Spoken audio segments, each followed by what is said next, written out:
Salut les terriens, aujourd'hui pour ce journal de la Starbase, nous aurons une fois de plus besoin de vos yeux de lynx et de votre vigilance, parce qu'après un troisième vol épique, une fois de plus, SpaceX a décidé, vous vous en doutez j'en suis sûr, de remettre le couvert le plus rapidement possible. Alors certes, la table orbitale n'est pas encore prête, et des vérifications sont encore à faire par précaution. Mais qu'importe, je sais que vous avez bon pied bon oeil, alors voici le programme. Le S-29 se tient prêt pour faire rugir ses Raptors, il a hâte lui aussi de faire ses preuves lors de la 4ème tentative, et ça tombe bien parce que des livraisons de méthane à n'en plus finir sont en cours. Et restez bien avec nous jusqu'à la fin de ce tour d'inspection, puisque nous avons la preuve ultime apportée par Starship Gazer récemment, que des tirs statiques auront bien lieu sur le site de Massey. Après ça, nous retrouverons comme chaque mercredi Philippe pour répondre à vos questions, donc j'espère que vous êtes prêts. On décolle pour le Texas.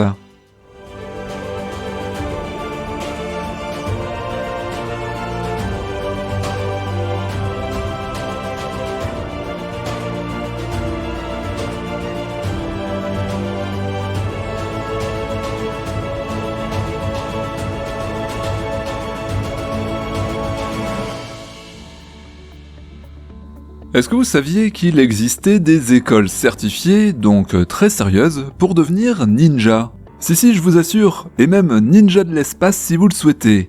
Bon, par contre, là, pour espérer ensuite se faire embaucher par SpaceX, il faut bien évidemment se faire nationaliser américain, donc oui, je lis vos commentaires et j'ai les noms, et non, je ne prends toujours aucune drogue. Ah, et rien à voir avec les ninjas, quoique il faut pas mal de souplesse et de rapidité quand on est un coyote et qu'on est à la recherche désespérément de Bip Bip, pour ceux qui ont la ref. Et oui, nous avons trouvé le terrible prédateur de Boca Chica, sans doute à la recherche de son repas du jour, et qui semble vouloir aller chasser non loin du pas de tir de SpaceX. Vous vous en doutez, le dernier lancement n'est peut-être pas étranger à son choix. En effet, même si l'entreprise fait tout pour limiter l'impact sur la faune et la flore, il est fort probable que le décollage ait, par son onde de choc, perturbé ou même complètement désorienté certains volatiles. Allons à présent sur le site de lancement, sur cette route qui dessert les différents sites de la Starbase, et de plus en plus fréquentée d'ailleurs. Il n'est pas rare de voir passer toutes sortes de convois. Dernièrement, c'était des livraisons de méthane pour la ferme Ergol qui était à l'honneur, en vue des prochaines campagnes de test des deux nouveaux candidats à l'orbite. Du côté du pas de tir suborbital, la foreuse qui sert à consolider le terrain en creusant des trous puis en les comblant avec un mélange de béton et d'argile, poursuit sa mission sans discontinuer afin de préparer le sol pour les futurs travaux du second pas de tir de Boca Chica. Pour ce qui est des plaques d'acier qui font office de bouclier pour la base de Mekazila, la tour orbitale de Boca Chica, des équipes de SpaceX ont ces derniers jours effectué un sondage par ultrasons. Alors nous n'avons pas encore les résultats, mais malgré certaines pièces d'acier qui ont été arrachées durant le dernier lancement, l'ensemble a l'air d'avoir bien tenu le coup, en tout cas en apparence, affaire à suivre donc. Avant de quitter le site de lancement, notez que le S-29, après ce troisième vol épique de son prédécesseur, le S-28, est désormais sur le pas de tir suborbital B, prêt à en découdre avec sa campagne de test et d'effectuer enfin un tir statique. Et ça tombe bien parce que peu de temps après, le palonnier lâchait son emprise sur l'engin, il était ensuite évacué et les ailerons du prototype, attachés pour la sécurité du transport, pouvaient enfin s'ouvrir. Un peu plus tard, le S-29 pouvait laisser libre cours à son envie d'en découdre, en libérant le feu de ses Raptors, d'abord avec ses 3 moteurs atmosphériques, puis avec ses 3 Raptors Vacuum. Un magnifique spectacle, et lorsqu'on vous dit que SpaceX va vite, ce n'est pas pour en rajouter, c'est simplement un fait. Une fois de plus, nous voici gratifiés d'images impressionnantes. SpaceX a donc logiquement sorti son drone pour capturer ce tir statique qui a respecté la durée initiale prévue, soit en tout et pour tout 4 secondes. Le test semble également s'être déroulé parfaitement, mais nous reviendrons probablement là-dessus samedi soir, car sauf erreur de ma part, le S-29 était bien chaussé de Raptor V2. Bon, lorsque nous nous rendons sur le site de Sanchez, en général c'est plutôt pour vous donner des nouvelles des chantiers sur place, ou plus récemment, vous informer sur la progression de la construction des futures sections de la seconde tour. Cette fois-ci, c'est moins drôle, car SpaceX semble bien vouloir tourner la page, et pas n'importe laquelle, puisqu'il s'agit de découper le B4. Et oui, au sein du Rocket Garden, un échafaudage a été placé tout autour du réservoir à méthane, afin de préparer la découpe de l'un des tout premiers prototypes du Super Heavy. Rendons-nous ensuite sur le site de production, où là aussi les chantiers se poursuivent à une cadence infernale, à l'instar de la gigantesque Star Factory dont l'intérieur du hall est encore accessible aux caméras des observateurs de la Starbase. C'est donc l'occasion de constater qu'un premier coup de pinceau a été appliqué sur les plafonds, une première couche de peinture protectrice donc de couleur blanche afin d'optimiser les éclairages intérieurs. Et oui, les prototypes ne seront plus à la lumière naturelle du soleil. Côté extérieur, le long de la Highway 4, les premiers raccords entre le bardage et les panneaux vitrés sont actuellement en cours, de même pour l'ossature du prolongement du bâtiment qui va jusqu'au chantier des futurs bureaux de SpaceX, ainsi que dans l'autre sens avec la pose de l'ossature mais cette fois du côté des hangars.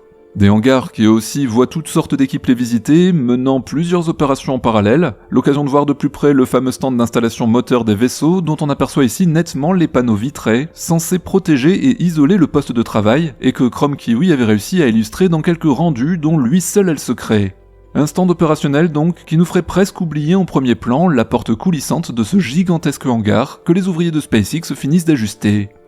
Faisons un léger saut de puce, et nous voici au village de SpaceX, un petit chantier qui passerait presque inaperçu, et qui pourtant s'est poursuivi sans discontinuer lui aussi, à l'image de ces ouvriers qui sont occupés à la préparation du sol pour y couler du béton, avec sans doute pour objectif, si l'on en croit la croissance démographique de ce petit village, eh bien de construire encore d'autres habitations, des tiny houses préfabriquées ou autres. Une vraie petite ville est donc en train de naître, à quelques dizaines de mètres seulement du site de production.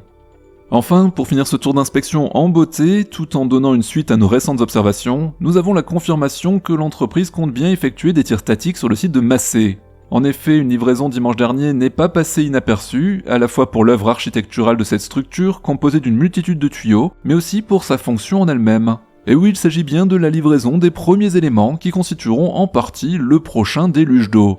Et qui dit déluge d'eau dit allumage de Raptor, qui dit allumage de Raptor dit tir statique, et qui dit tir statique dit tir statique. Et oui, ça commence à se préciser sérieusement sur le site de Massey.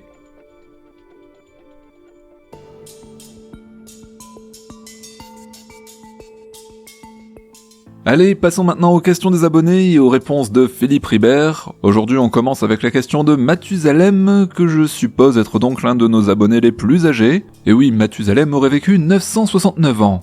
Aïe, 15 cm de décalage uniquement en soulevant le booster ou le Starship. Mais alors, qu'est-ce que cela va donner après le premier attrapage en vol du booster? Merci à tous pour toutes ces infos. Eh bien merci Mathusalem pour ta question, mais vu la nature peu favorable du sol et du sous-sol dans cette plate lagune, la construction de structures très hautes et lourdes pose en effet de nombreux problèmes. Nous avions sur la chaîne été parmi les premiers à nous inquiéter de ce fait il y a plus d'un an, et malheureusement les événements ont confirmé nos craintes. Autant la table orbitale que la tour associée sont concernés par ce phénomène de tassement des sols. Une lagune est par définition une zone humide et plate, faite d'un dépôt d'alluvions, de vase et de sable. Le socle rocheux, s'il est accessible, peut se trouver très loin sous la surface et nécessiter des travaux de terrassement et de génie civil titanesques, quasiment plus importants que l'édifice lui-même.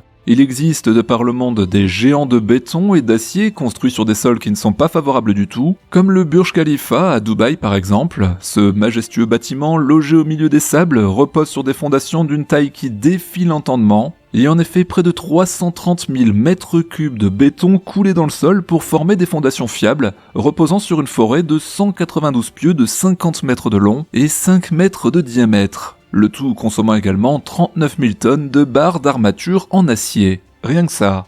La section en forme d'étoile à 3 branches qui s'élargissent à la base de ce gratte-ciel constitue un motif stable et symétrique axialement, un choix initial de l'architecte qui aide grandement à la rigidité de l'ensemble. Ici, il n'y a pas de bras géant, mais une énorme prise au vent dont les contraintes ont été modélisées et intégrées dans les calculs de dimensionnement de l'ouvrage. Bon, si on prend un autre exemple de géant d'acier, plus proche de nous cette fois, on a aussi la Tour Eiffel. Depuis le film éponyme sorti l'année dernière, plus aucun d'entre nous n'ignore la difficulté et le pari technologique que cet ouvrage à la vocation initiale pourtant éphémère a représenté pour son époque. La fin d'un 19e siècle tout enorgueilli de sa formidable révolution industrielle et prêt à relever tous les défis du monde juste par fierté. 1000 pieds de hauteur, valeur aussi pure que symbolique, et construction entièrement métallique à construire sur un terrain marécageux situé en bordure de la Seine. Voici donc un tableau qui ressemble un peu à celui de notre lagune texane. Structure de poutrelles métalliques boulonnées ou rivetées, et 4 jambes solidement ancrées au sol, voici alors des traits communs assez inattendus entre nos deux stars à la garde-robe boulonnée. Allez, quelques chiffres pour comparer tout de même, et quelques surprises aussi au passage. Notre historique et très touristique Eiffel Tower, ou Tower, selon la nationalité du touriste interrogé, bien que quasiment 3 fois plus haute que la tour orbitale, est en fait nettement plus légère au final que cette dernière. Alors, comment est-ce possible ? Eh bien, la tour orbitale cache bien son jeu, car en plus de sa structure métallique visible de tous, elle abrite dans le volume de ses 4 piles ou jambes un volume creux de près de 3000 m3, entièrement rempli de béton coulé. Avec une densité de 2,8, nous atteignons un poids de lest assez conséquent de 8400 tonnes de béton, qui s'ajoute à celui de la structure métallique de la tour et de ses accessoires, soit 3 bras. Les chopsticks, sous bras qui servent à soulever les prototypes et peut-être un jour aussi à les rattraper, ainsi que le QD Arm pour le ravitaillement du 2e étage. Difficile ici donc de donner un chiffre précis et officiel, SpaceX n'ayant jamais communiqué sur le sujet. Mais il ne devrait pas être trop déraisonnable de parier sur une valeur de l'ordre de 4000 tonnes, ce qui nous mène donc à un total de l'ordre de 12 400 tonnes, plus ou moins 100 grammes. Bon, je plaisante.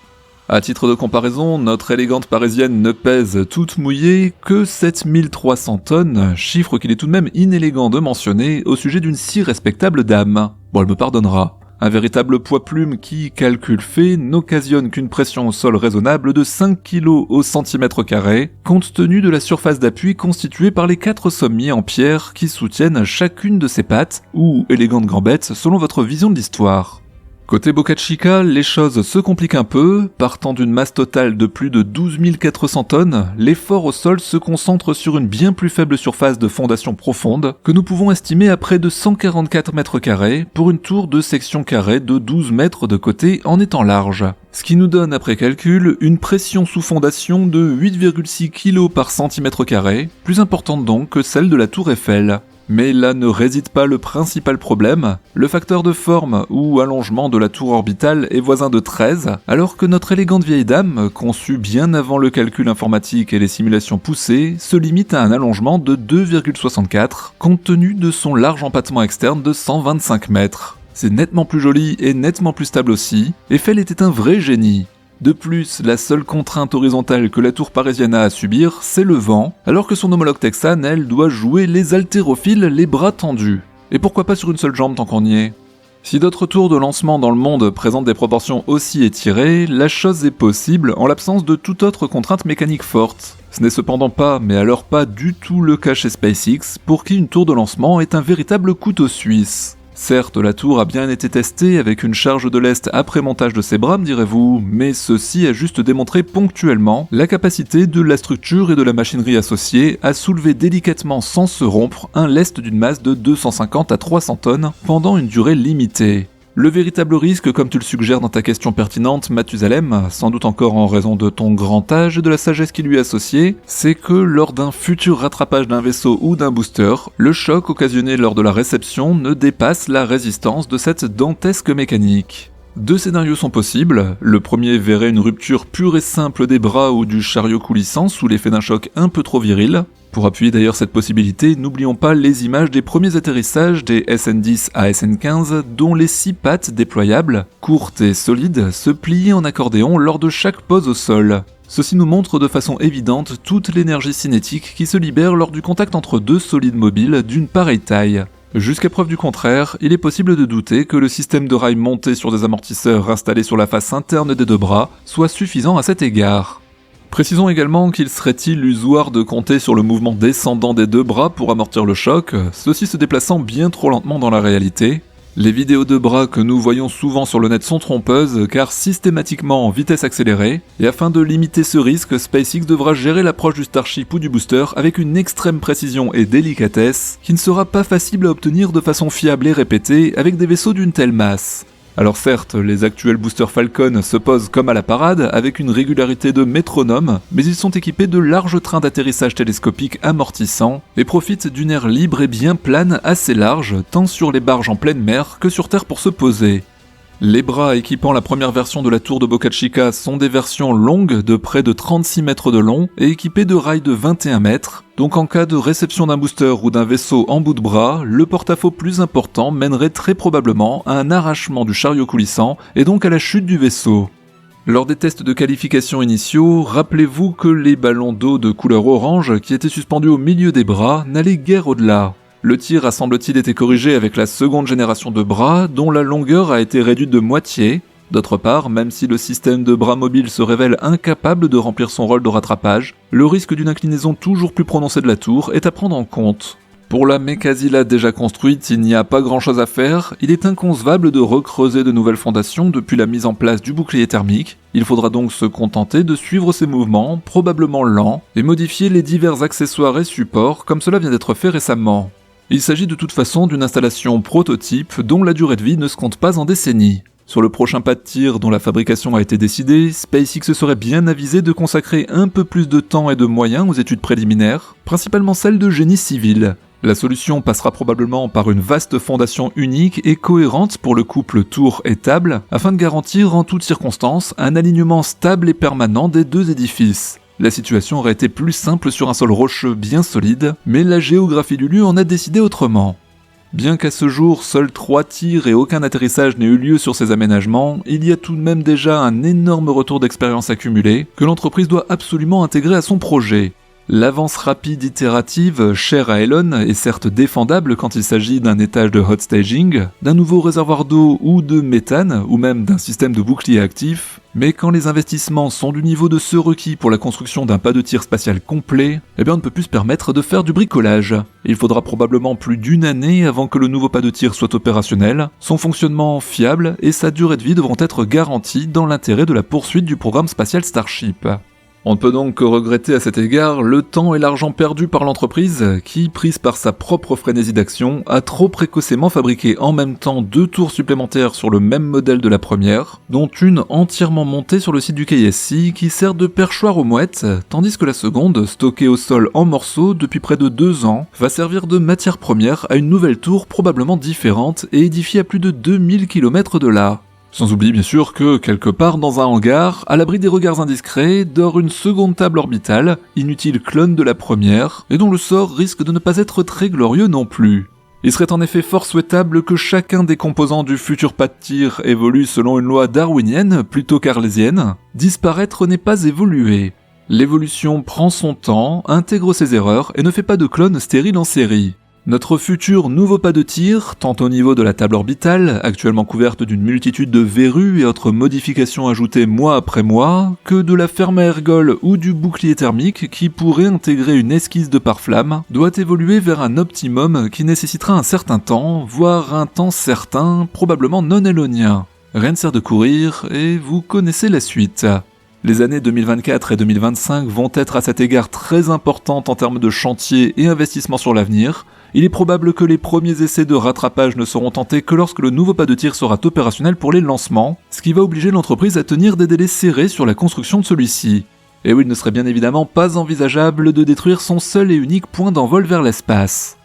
Pour conclure, oui Mathusalem, les premières tentatives de rattrapage par les chopsticks, les bras de la tour, vont être des opérations à très haut risque pour les installations au sol. Alors s'il est peu probable de voir la tour pencher de 30 degrés du côté de la table, ce sont par contre des casses mécaniques au niveau du chariot coulissant qui peuvent survenir, ou des rails de rattrapage sur lesquels doivent venir s'accrocher les pions qui dépassent de la coque des boosters. C'est en fait la viabilité même de ce principe d'atterrissage qui sera démontré ou pas, entraînant alors une difficile reconversion vers un autre principe, peut-être cette fois même encore plus fou. Ah ouais, on n'est pas au bout de nos surprises, ça c'est certain. Merci encore les terriens de répondre présent sur cette nouvelle chaîne du journal de la Starbase, et je suis à chaque fois bluffé par votre enthousiasme, votre participation régulière à nos tours d'inspection 2 fois par semaine, vos nombreuses questions et vos remarques pertinentes. Enfin bref, surtout ne changez rien. Pour soutenir le travail de mon équipe, il vous suffit de partager cette vidéo, bien évidemment de vous abonner et surtout de faire briller le pouce en l'air de YouTube.